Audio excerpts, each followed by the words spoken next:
Welcome back to Midwest Microbrew. Today I'm joined by Andy Joynt, the brewmaster at Big Grove Brewery here in Iowa. If you've been following the craft beer world, you've seen Big Grove's footprint expand at an incredible pace. Today, Andy pulls back the curtain on how they've gotten that massive growth, shares the philosophy that makes them stand out in the crowded market, and more importantly, walks us through all the must-try beers that they currently have in their tanks.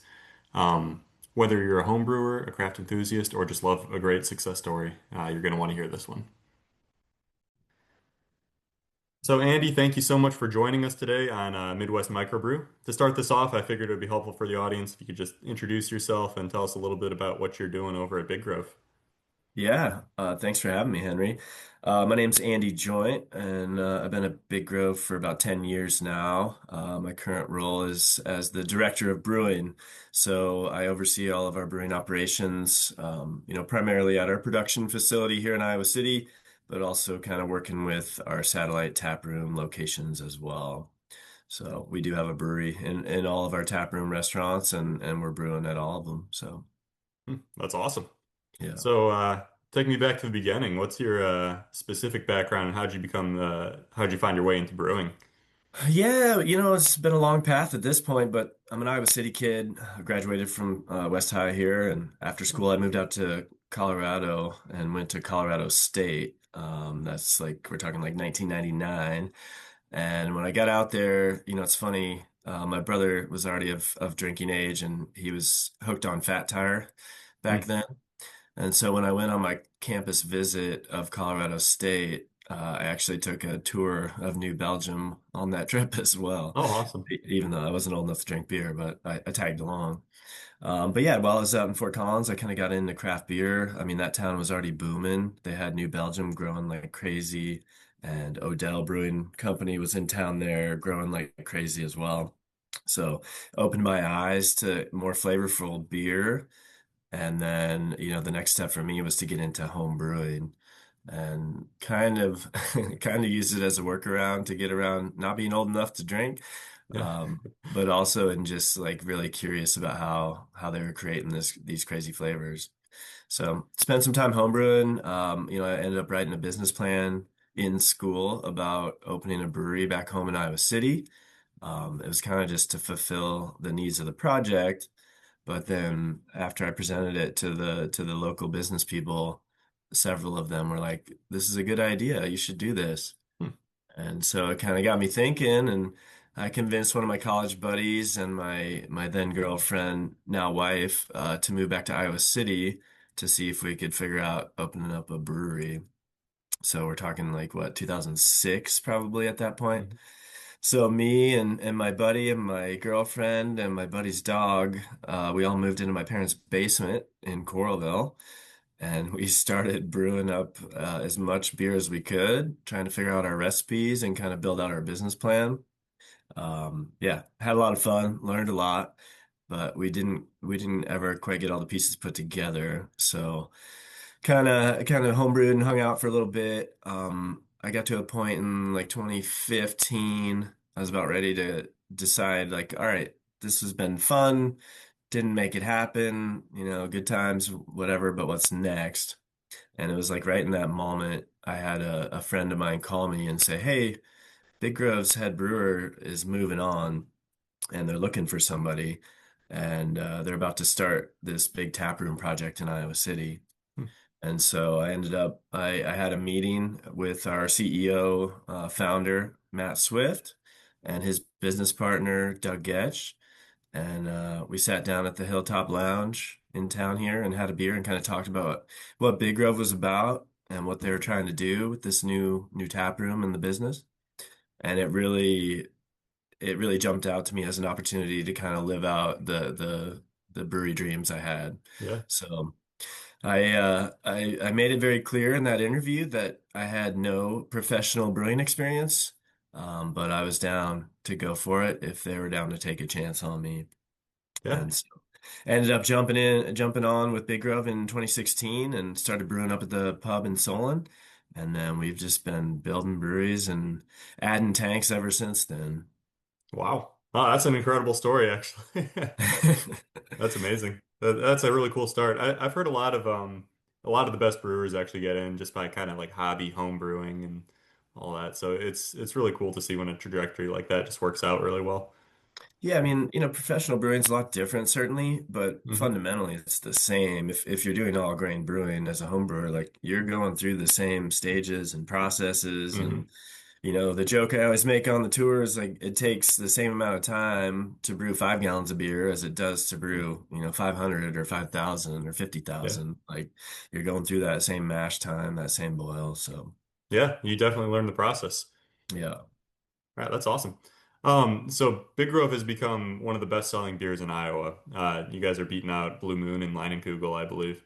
Can you take us back to when you first joined Big Grove in 2016 and what the scene was kind of like in Iowa in those days?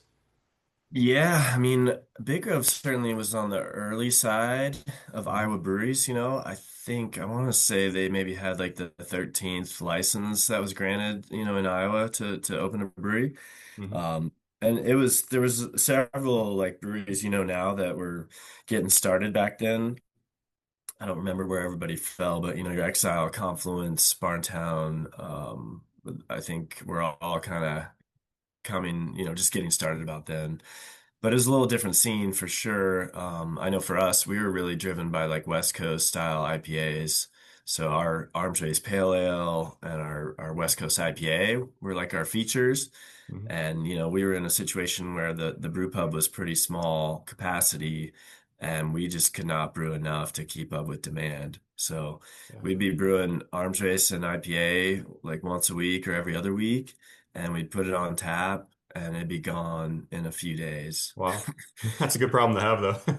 Yeah, it's a great problem, and like the energy behind that's really fun. People are coming in like, "Do you have Arms Race?" And we're like, "Nope."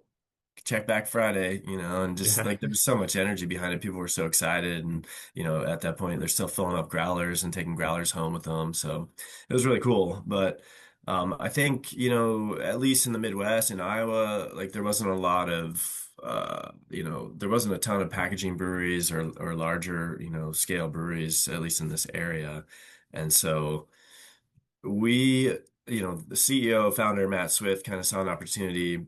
He comes from a restaurant background. Hmm. And so he liked craft beer, and he did a lot of really, important things in Iowa craft beer through Red's Ale House. But he got excited about the possibility of brewing his own stuff, or having Big Grove, brew their own stuff. And as soon as that brew pub kind of hit, and the original head brewer was making some delicious beers, it was like, holy cow, we need to make more, and we need to make it faster. Yeah. And so I think he had been looking at this tap room concept that maybe you would see in some of the bigger cities around the country, but wasn't really represented in Iowa City, or, not a lot in Iowa, I don't think at that point. And so we built this just giant tap room in Iowa City that it's like a 17,000 square foot restaurant with a massive patio. Yeah. And we tucked in the production brewing capabilities on the backside. And then yeah, we kind of that opened the doors to having some volume to distribute. Hmm. And also, of course, we started looking at packaging and adding packaging in at that point. Yeah. Wow. Yeah, that's an incredible story too with the growth there. That's a great problem to have, like you said. Need to move more Yeah, volume. and I think we were fortunate through all that, where because a lot of breweries at that point were starting up as only as breweries and Hmm. not as much as maybe a restaurant concept. But Yeah. because we had a group that was so skilled in the restaurant space, they opened up Big Grove, and we were set on running a full service restaurant and full bar, Yeah. and also doing the brewing. But it was very helpful to our growth curve, just, the cash flow of having that restaurant operation and enough traffic through that tap room.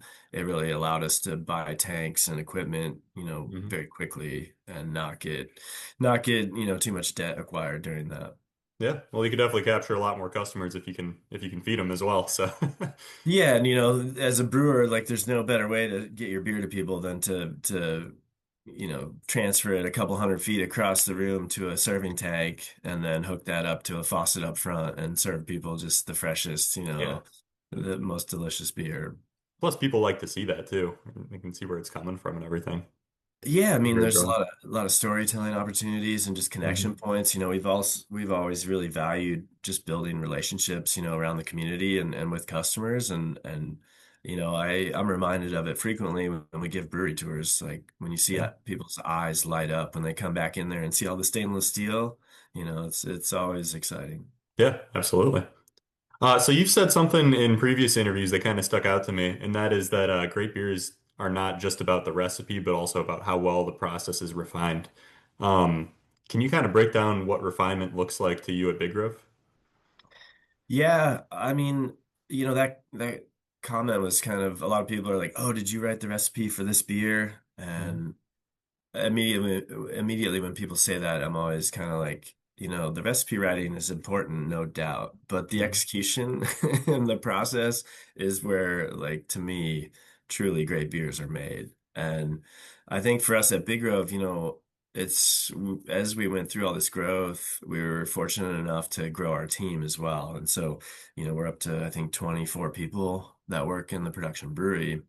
And like, some of these recipes, the way they got to be so great was just having the input and the refinement through the whole team, where, everybody was coming up with ideas about how we could do it better or, how we could get more flavor out of it or whatever. And, you kind of combine all that and it's led us to some really great results.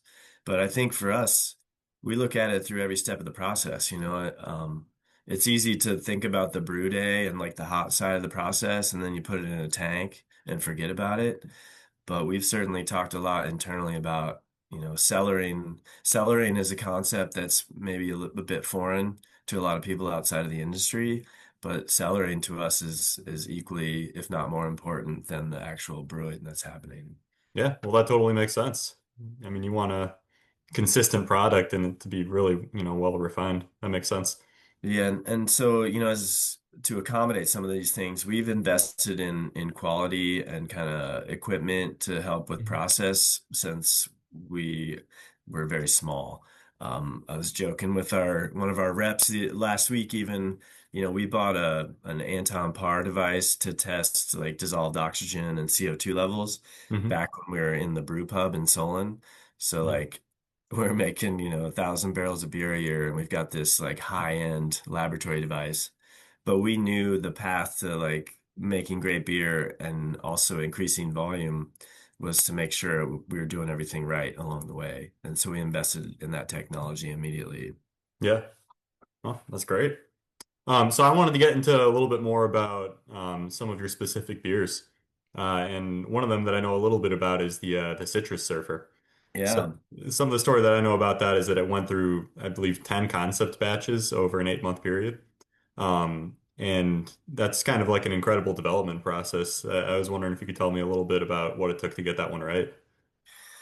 Yeah, that one did go through quite a bit. And, sometimes we've done our innovation in different ways, and sometimes Hmm. you kind of find your way to what you want a lot more quickly. But Citrus Surfer, it took us a while.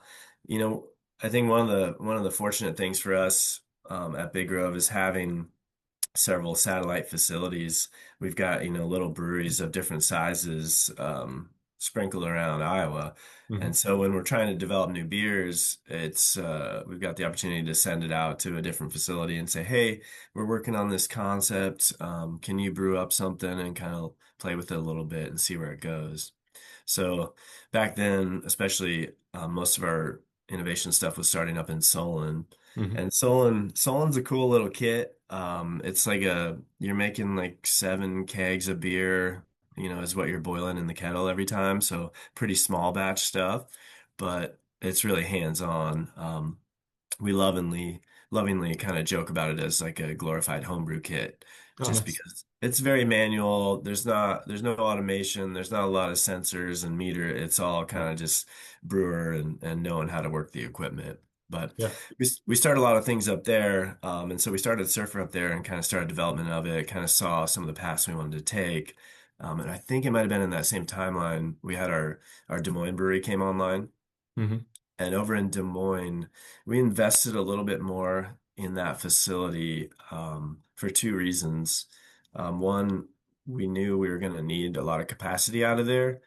just because our Gilbert Street facility was kind of hitting a maximum. And so we were wanting to make as much beer as we could in Des Moines to kind of help with demand. And then two, from like an innovation and product development standpoint, we wanted to have something that was pretty closely mirrored our production brewery in Iowa City.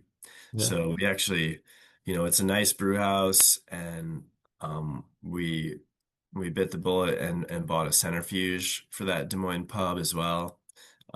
It's this tiny little baby centrifuge. It's like the smallest thing you've ever seen, but we have a centrifuge in Gilbert Street, and as we were developing recipes, we wanted to be able to use the same technology and really see what the end product looked like after going through that. So Yeah. we moved Surfer over to Des Moines and started getting just a little bit closer to where we wanted to be, refined it a bit more, got it into a great spot. The brewers on hand did a great job over there. And then it came back to the production facility in Iowa City.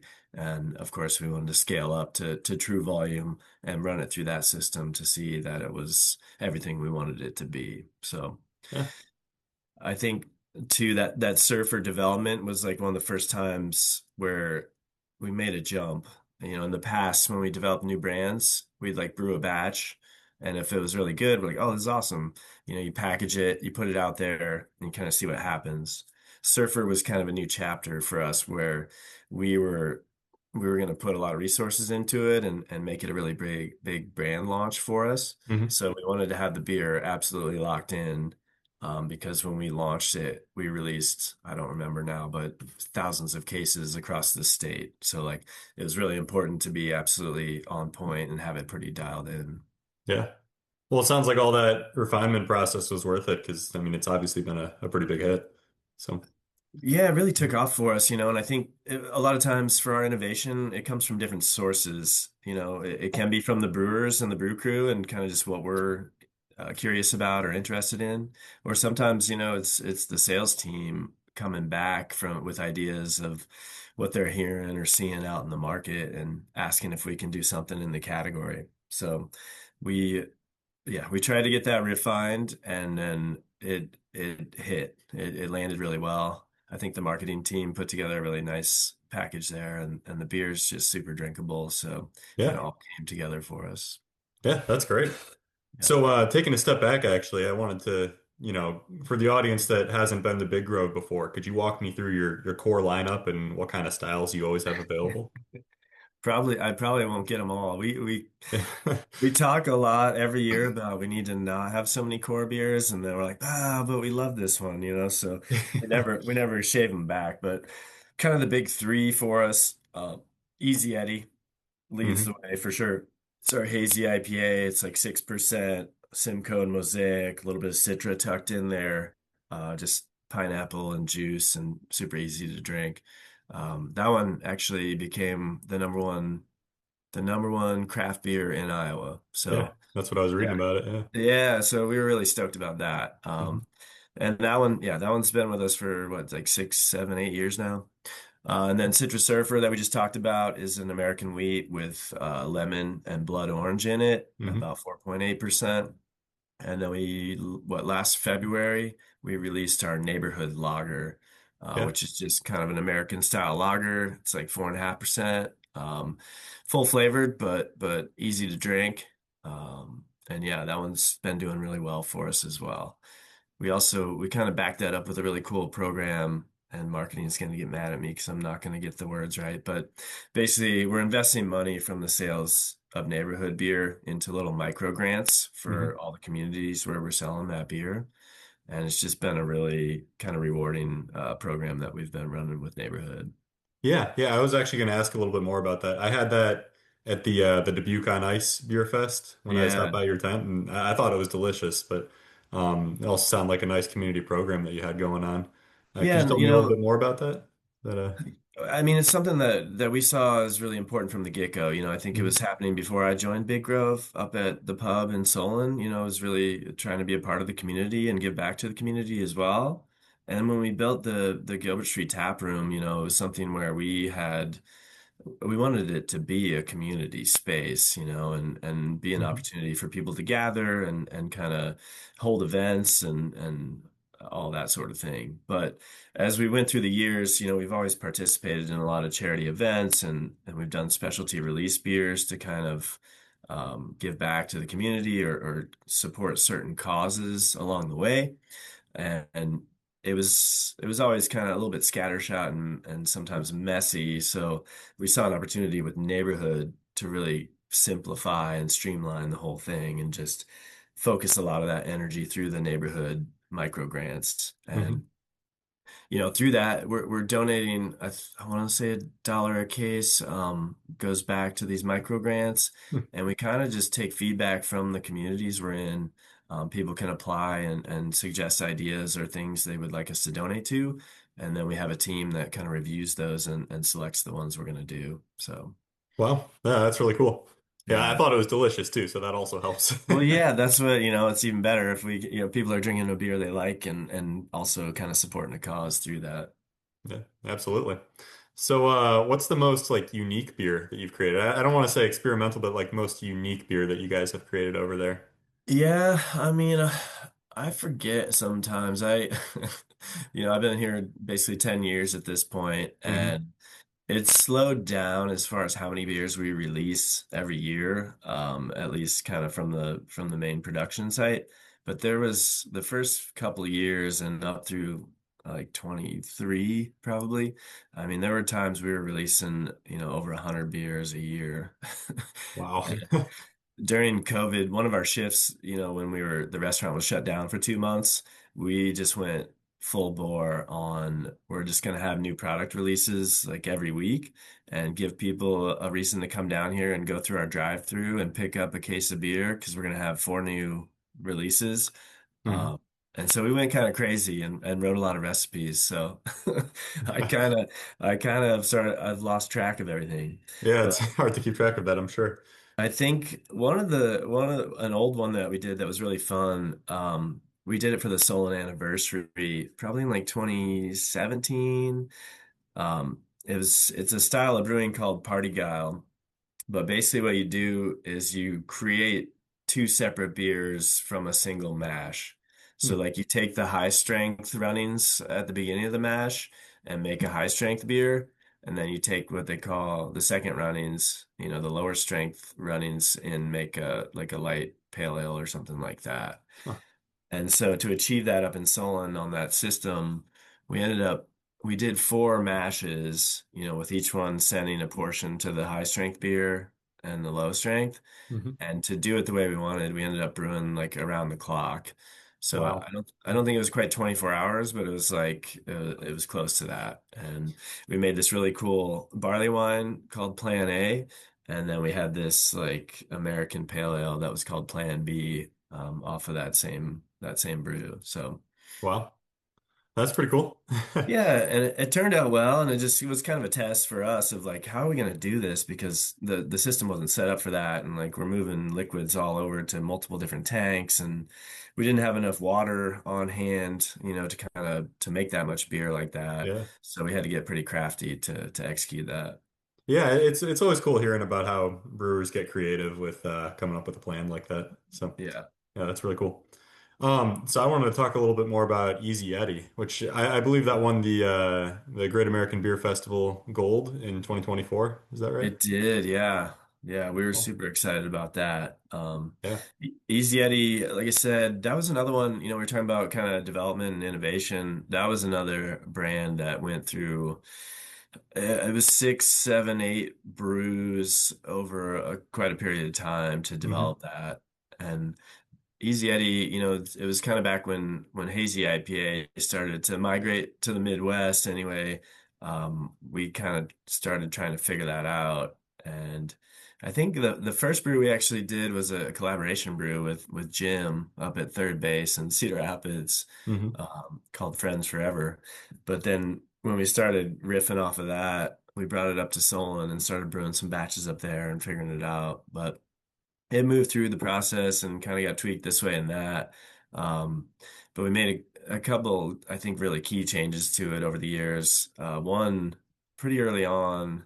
Um, everybody with those hazy IPAs, everybody was like really putting a lot of energy into figuring out how to make it hazy and how to make it stay hazy. Hmm. Um, and so we kind of got that figured out. But I don't know what led me down the path, but I was in the brewery about to finish a batch of Easy Eddy early on, and we have a centrifuge at Gilbert Hmm. Street. And I was like, should I run this beer through the centrifuge, kind of clean it up? And I was really nervous about it because it seemed like a dumb idea to do that to a hazy IPA because it would pull the haze out of it.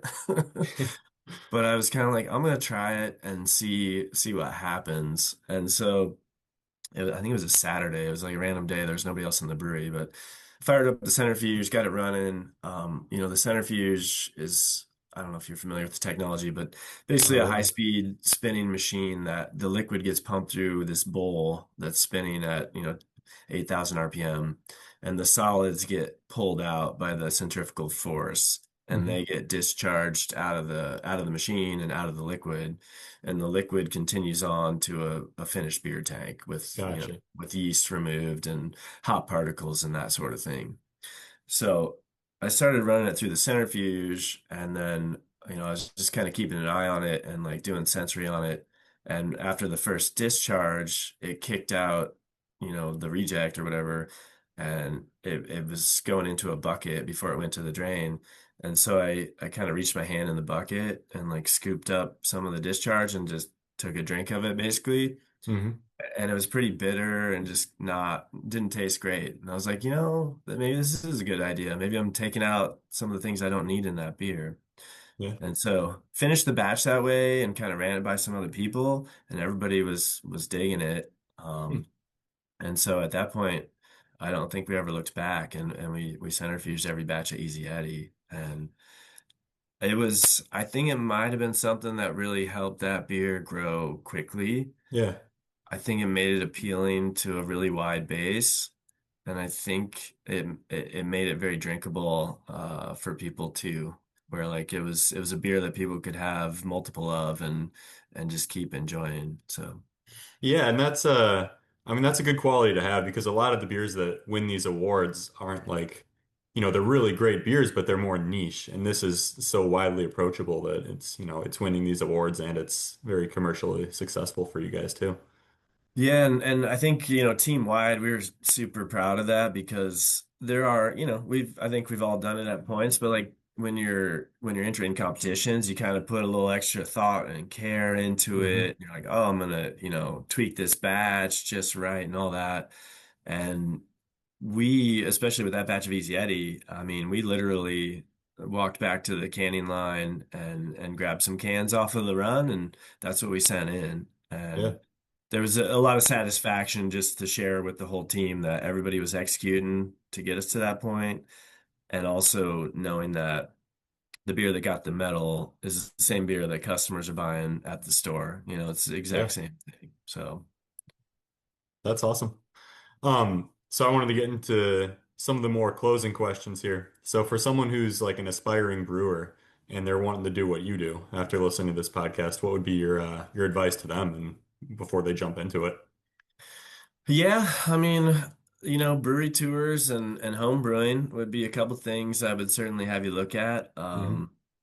Like we were talking about a little bit earlier, I think home brewing, all grain home brewing is you see a lot of what brewing looks like and what it has to be, and it's uh it's a hurry up and wait kind of exercise with a Hmm. lot of cleaning mixed in. So I think you get to see a lot of that, and there's so much information out there. You can start out and hopefully make some pretty decent beers just with all the information available, and you get a pretty good feel for the process and what it looks like. Yeah. Uh, Brewery tours, I mean, I think I don't know. One of the things I've thought a lot about over the last few years, craft beer put a lot of energy into creating, kind of a story for itself and like separating itself from domestic lager. And I think one thing maybe that got left out a little bit was I think craft brewing in a lot of settings is manufacturing, and I Hmm. think it's to be celebrated. Like we've got the people on this team work hard, and they're out there in work boots, throwing bags of grain around and cleaning tanks and working with chemicals and like it is a manufacturing environment. And certainly there's a lot of art involved in what we do and it's a fun manufacturing environment where the end product is beer, but it is manufacturing and it's hard work and yeah, it's just seeing what that looks like from a brewery tour of a kind of a regional brewery might be helpful to people. Yeah, definitely wrap your head around it before you jump in too much. That makes Yeah. sense. So if someone hasn't been to Big Grove before and they're looking to kind of just have like a first time Big Grove experience, where would you recommend that they start? Like which beer, which location, what best captures the experience, would you say? Yeah, I mean, there's kind of two answers I'd have to that. Like I would send everybody to Solon. It's a small town that you probably wouldn't go to unless you knew about some of the restaurants up there, or if you're going to, Lake McBride or something like that. Yeah. But it's a beautiful drive. It's like the part of Iowa where Grant Wood and Marvin Cohn used to live in the area, and that's like inspired a lot of their paintings and stuff. Hmm. So just this beautiful setting. Like I love the drive out there. And then that restaurant is just so cool. We've talked mostly about beer today, but our our executive chef, Ben Smart, and his whole team are really phenomenal cooks and chefs. And some of the food that they make is just like world class. Yeah. And I think it's best displayed in Solon there. And just the whole experience in Solon is amazing. So I would recommend people go up there, give it a try. They'd probably push you towards an arms race up there just because I don't know, we kind of joke that arms race is the beer that built Iowa City, like built Gilbert Street Brewery for us. Hmm. And so that'd be a pretty classic pairing to go up to Solon, have some dinner and have an arms race. Yeah. I'll say though, Solon's kind of its own thing. Our other locations that we've built out since then are much more of like what I call a tap room. We love our outdoor spaces. We love our patios. Hmm. And so going to Gilbert Street in Iowa City is a worthwhile experience as well, and just a totally different one. There's we got really fortunate there where we got this really cool piece of property with a massive backyard. And even beyond our backyard, the city of Iowa City had developed a park Hmm. beyond that, all the way up to the river. So on a warm afternoon, when you're sitting out on our patio, even though you're right by like Highway 1 and in the middle of the city, it feels like you're out in the country a little bit or out, Yeah. out in the wilderness. And there's just no better spot to have a beer and take on some sunshine there. Yeah, it's really nice. I was over there maybe a couple weeks ago, and I know it was too cold out, but like you guys had the fire going out there, and it was just a nice space. It'll be Yeah, really and enjoyable when it's warmer. if you go down there, you got to have an Easy Eddy. I mean, Easy Eddy's just huge for us, and Mhm. it originated there in that building, and yeah, it's a beautiful beer, served really well there. Awesome. That's great. And then for final thoughts here, how do people keep in touch with what you're doing over at Big Grove?